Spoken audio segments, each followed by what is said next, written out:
जनगणना करने वाले शुद्ध रूप से राजनीति कर रहे हैं। मैं जाति जनगणना का व्यक्तिगत तौर से विरोधी नहीं हूं, मैं समर्थक हूं। लेकिन जो आज जाति जनगणना की बात कर रहे हैं, वो सत्ता में थे तो जिन जातियों की बात कर रहे हैं उन जातियों के लिए क्या किया? वो क्यों गरीब रह गए? वो क्यों अनपढ़ रह गए?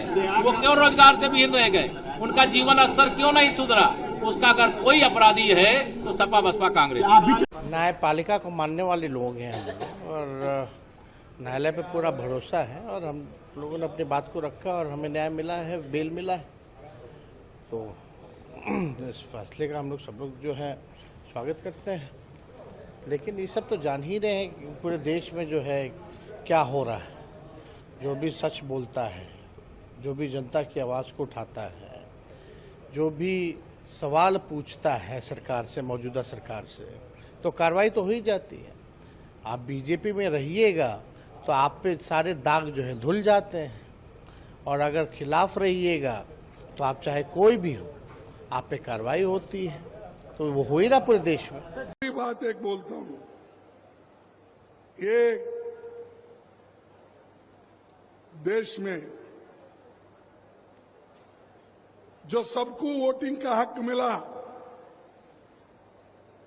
वो पंडित जवाहरलाल नेहरू जी और डॉक्टर अंबेडकर के वजह से मिला, ये याद रखिए।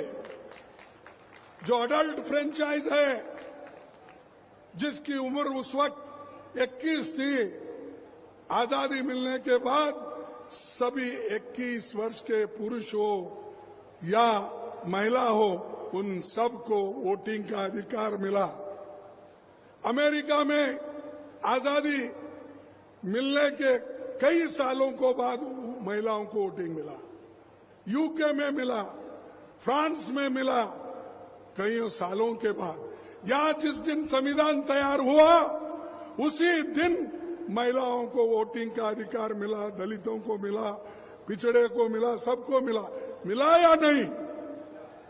क्या उस वक्त मोदी जी पैदा हो गए थे? क्या शाह पैदा हो गए थे? अरे हमने सब कुछ करके दिया। अगर हम इस लोकतंत्र को नहीं बचाते, इस संविधान को अगर हम नहीं बचाते, तो मोदी और शाह जैसे लोग प्रधानमंत्री और गृह मंत्री नहीं बन सकते थे। यह हमारी देन है, हमारा गिफ्ट है। इसीलिए तो शुक्रिया अदा करो। वो सब छोड़ के एक परिवारवाद, परिवार में कौन है भाई? क्या गांधी परिवार में 89 के बाद कोई प्राइम मिनिस्टर बना? बोलिए आप, कोई प्राइम मिनिस्टर बने? क्यों हिचकिचा रहे हो? कोई नहीं बना। और जब सोनिया गांधी जी बनी, जब मौका था, लोग जाकर उनसे मिले, उनको कहा कि आप इस देश के प्रधानमंत्री बनो, सभी लोग हम चाहते हैं, मेजॉरिटी आपके साथ है, लोगों ने कहा। तब सोनिया गांधी जी ने स्वीकार नहीं किया। एक इकोनॉमिस्ट मनमोहन सिंह जैसे आदमी को इस देश का प्रधानमंत्री बना के छोड़ा। अरे ये है हमारे उसूल। तुम्हारे पास तो लड़ रहे कुर्सी के लिए, और मोदी जी छोड़ रहे नहीं कि बाकी के लोग बड़े परेशान हैं। ये मोदी भाई कितने दिन ही नहीं रहेगा, हमको चांस मिलेगा या नहीं मिलेगा, सोच रहे हैं। इसीलिए उन्होंने भी एक एक को हटा रहे। ये मध्य प्रदेश में आप देखे होंगे, सब जो लोग सेंटर में जितने भी मिनिस्टर थे उनको यहां लाके भर्ती कर रहे, रिक्रूट कर रहे। तो ये जो चीजें उनमें है, हमारे पास कोई नेता कुर्सी के लिए नहीं ये करा, नहीं लड़ा। कुर्सी गरीबों के लिए लड़ा, गरीबों के भलाई के लिए लड़ा। लेकिन आज वो लोग कुर्सी के लिए लड़ रहे, और कुर्सी के लिए जो कुछ भी पूछो हमने किया बोलते हैं। अरे तुम जो किया उसका क्रेडिट ले, जो नहीं किया उसका भी आप ही क्रेडिट ले रहे हो।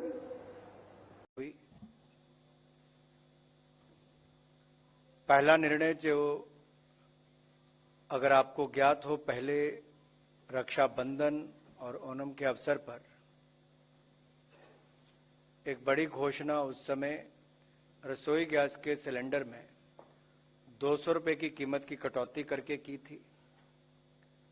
और मैंने उस समय भी कहा था कि महिला कल्याण के लिए और गरीब कल्याण के लिए बहुत सारे कदम मोदी जी के नेतृत्व में सरकार ने पिछले 9 वर्षों में उठाए। चाहे 4 करोड़ प्रधानमंत्री आवास योजना में पक्के मकान बनाकर देने हो, तो 75% से ज्यादा तो सीधे महिलाओं के नाम पर रजिस्ट्री, वहीं पर 12 करोड़ शौचालय, 13 करोड़ घरों में नल से जल, और मुफ्त में इलाज से लेकर मुफ्त राशन से लेकर अन्य योजनाएं।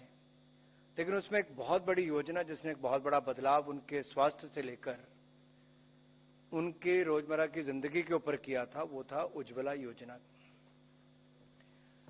जब रक्षाबंधन के अवसर पर छूट दी गई, 200 रुपए कम किए गए, तब रसोई गैस के सिलेंडर की कीमत 1100 से कम होकर 900 रह गई और उज्ज्वला योजना के लाभार्थियों को 200 रुपए की सब्सिडी एज इट इज चलती रही, तो उनको 700 रुपए का पड़ता था।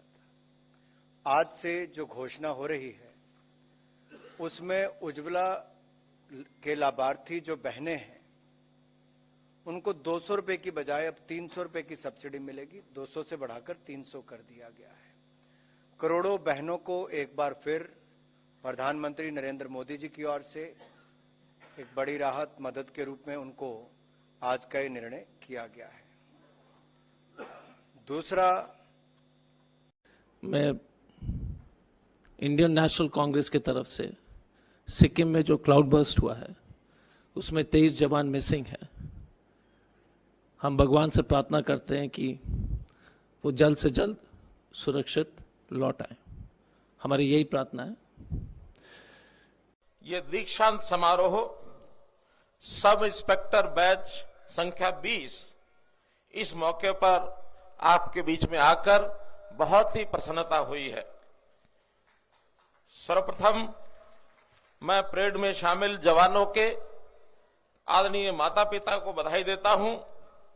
आपके आशीर्वाद, आपके सहयोग के बिना शायद आपके बच्चों को पुलिस में शामिल होकर ऐसी चुनौती भरे काम में इस प्रकार की सफलता न मिल पाती। इन्होंने ये रास्ता चुना है जीवन अर्जन के लिए नहीं, बल्कि देश और समाज की सेवा के रूप में माना जाता है। इसलिए आप सबका भी बहुत बहुत आभार। मैं इस दीक्षांत परेड में शामिल सभी जवानों को भी बधाई देता हूं, जिन्होंने कड़ी मेहनत और लगन से अपने प्रशिक्षण को सफलतापूर्वक पूरा किया है। आज 441 सब इंस्पेक्टर कुशल और सक्षम एक प्रकार से अपनी ट्रेनिंग पूरी करके इस पुलिस परिवार में शामिल हुए हैं। इन 441 सब इंस्पेक्टर में खुशी की बात है कि 61 बेटियां भी शामिल हैं और जो प्रतिशत 2014 में पुलिस में महिलाओं का, बेटियों का मात्र 3% था, जो अभी 10% हो गया है। और अगर वर्तमान बैच की हम बात करें तो ये लगभग जो हमारा लक्ष्य तय किया हुआ 15% उसके बहुत नजदीक पहुंचे हैं। इसलिए इस अवसर पर बेटी बचाओ बेटी पढ़ाओ और बेटियों की सुरक्षा के लिए पुलिस बल में ये बेटियों का जो योगदान है इसको भी मैं सलाम करता हूं। हमने इस प्रकार की नौकरी में जैसा बताया गया कि ये टीआरपी, ट्रांसपेरेंट रिक्रूटमेंट प्रोसेस, इसके आधार पर यह भर्ती की है और इस भर्ती से एक प्रकार से योग्यता को पैमाना मानकर आप सब लोगों को यहां लाया गया है। आप सब लोग अपनी योग्यता के आधार पर यहां पहुंचे हैं। अभी प्रथम, द्वितीय और तृतीय जिन जवानों को पुरस्कार मिला है वो भी विशेष बधाई के पात्र हैं। पिछले 15 महीने से इस तथाकथित एक्साइज घोटाले में सीबीआई जांच कर रही है, ईडी जांच कर रही है। सैकड़ों अफसर इन्होंने ईडी के लगा दिए, सैकड़ों अफसर सीबीआई के लगा दिए, लोगों को अरेस्ट कर दिया, उनको टॉर्चर कर दिया, लेकिन अभी तक 1 रुपए का भ्रष्टाचार केंद्र सरकार और उनकी सारी एजेंसियां साबित नहीं कर पाई हैं, उसका सबूत नहीं दे पाई हैं। ये क्या दिखाता है? ये दिखाता है कि भारतीय जनता पार्टी को आम आदमी पार्टी से डर लगता है। ये दिखाता है कि प्रधानमंत्री नरेंद्र मोदी जी को पता है कि जो चुनाव आने वाला है लोकसभा का, उस चुनाव को भारतीय जनता पार्टी हार रही है। और इस हार की बौखलाहट में, इस हार के डर में, चाहे आम आदमी पार्टी के नेताओं पे रेड करना हो, चाहे जर्नलिस्ट पे रेड करना हो, चाहे टीएमसी की एमपी को घसीट के लेके जाना हो, ये भारतीय जनता पार्टी की केंद्र सरकार कर रही है। लेकिन मैं दावे के साथ कह सकती हूं कि जिस तरह 15 महीने की इन्वेस्टिगेशन में एक चवन्नी के भी घोटाले का सबूत नहीं मिला, वो संजय सिंह के घर पे एक बार रेड कर लें, 10 बार रेड कर लें, उनके गांव में रेड कर लें, उनके दफ्तर में रेड कर लें, एक पैसा भी भ्रष्टाचार का संजय सिंह के पास नहीं मिलेगा। गए थे टीएमसी के कई नेता गए थे, तो उनको भी पुलिस ने वहां से हटाया, कईयों को डिटेन किया। देखिए, ये साफ दिखाता है कि भारतीय जनता पार्टी को अब डर लग रहा है। ये उनकी बौखलाहट है। उनको ये पता चल गया है कि आने वाले 2024 के लोकसभा के चुनाव में वो इंडिया अलायंस से हारने वाले हैं। तो ये एक हार के डर से जूझते हुए प्रधानमंत्री के सारे संकेत हैं, सारे लक्षण हैं, जो एक डेस्परेशन में, चाहे आम आदमी पार्टी पे, चाहे अन्य विपक्षी पार्टियों पे, चाहे जर्नलिस्ट पे हमला कर रहे हैं। लेकिन मैं प्रधानमंत्री नरेंद्र मोदी जी को बताना चाहूंगी कि अब देश की जनता अपना मन बना चुकी है कि इस बार भारतीय जनता पार्टी को वो हटाने वाले हैं। आपने जिसको जेल डालना है जेल डाल दो, आपने जिसके यहां रेड करनी है रेड कर लो, लेकिन जनता आपसे परेशान है, आपकी पार्टी से परेशान है और आपके खिलाफ ही वोट देगी। प्रताप सिंह भाजपा की कह रहे ने 32 विधायक साडे उन्हें संपर्क च ने, उन्हें तो भाई हैगा संपर्क च, जेडे 18 दे एलओपी ने 18 की मीटिंग करके दिखाउण। एक दिन मीटिंग बुलाउण, बाजवे तो कहते 18, चलो 18वीं तो आपने 17 बुला लेना। वो जनाब जी जाखड़ थोड़े संपर्क च नहीं रहा, कैप्टन अमरिंदर थोड़े संपर्क च नहीं रहा, ठीक है ना। सारा जिन्ने खजाना मंत्री थोड़ा लास्ट जिहड़ा सी वो थोड़े संपर्क च नहीं, वो सारे उधर फिरदे ने साडे संपर्क च। वो साडे संपर्क च उन्होंने तो 32 कहते ना, साडे संपर्क च 3.5 करोड़ लोग ने जी। उन्होंने संपर्क किया कदे? उन्होंने वो हर वक्त बस यही काम तुरते फिरते ने, ओए मैं बन जा नहीं बनना जनाब जी। उन्हों दी प्रताप सिंह बाजवा की जिहड़ी इच्छा सीगी मुख्यमंत्री बनने की, कांग्रेस ने आप ही उहदी भरूण हत्या करती। सो वो नहीं, हुण किस्मत च मैं की कर सकदा, हुण ये तो हुण परमात्मा है जी। मैं बार बार कहूँ, यहाँ हरियाणा के किसान को एमएसपी नहीं मिलती है। जो ये मेरी फसल मेरा ब्यौरा है और जो पोर्टल है, सारी मंडियाँ अटी पड़ी हैं। टेलीफोन आ रहा है मेरे पास, कहीं रखने की जगह नहीं, उठान हो नहीं रहा, एमएसपी बिल नहीं रही। तो ये बहुत परेशानी में है किसान।